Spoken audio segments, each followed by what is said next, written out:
Hindi ko po alam na magsasalita ako ngayong gabi. So, it's okay. Well, special message for Pabs and V. First time lang namin nag-meet ni V, ngayon lang kami nagkita. Si Pabs, matagal ko na ito kakilala. Kasama ko to sa American President Lines. Kasama, 11 years, 11 years ba tayo magkasama? So,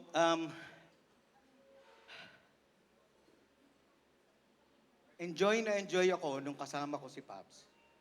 Kasi super galing yan. Pwede ako, nakakatulog ako ng maimbing.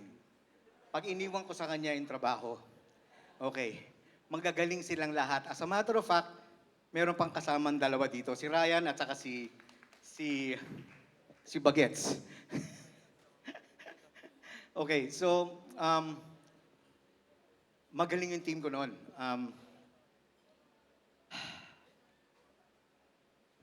Now, I've been married for 30 years with my lovely, lovely wife. She's sitting over there, Anna.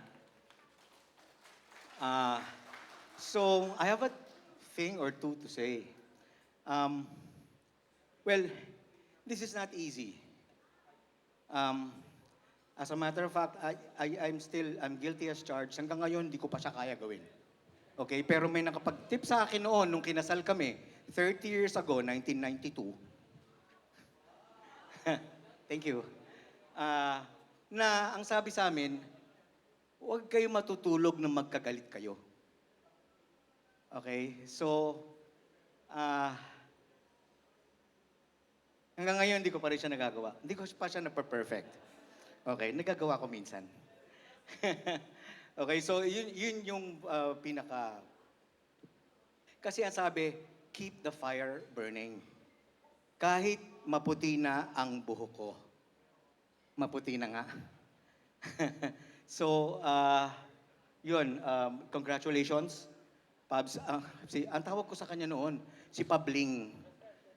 If you were born in the 70s and in the 80s, ang ibig sabihin ng Pabling ay playboy.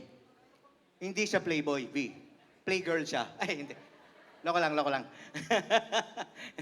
So, Pabling, V, congratulations again. Thank you for having me as one of your ninong and Anna as one of your ninangs. It's been a great day for both of you. I know, I can feel it, I can see it. Okay, so yun lang po. Thank you very much. Thank you so much for that beautiful message from Sir Joe.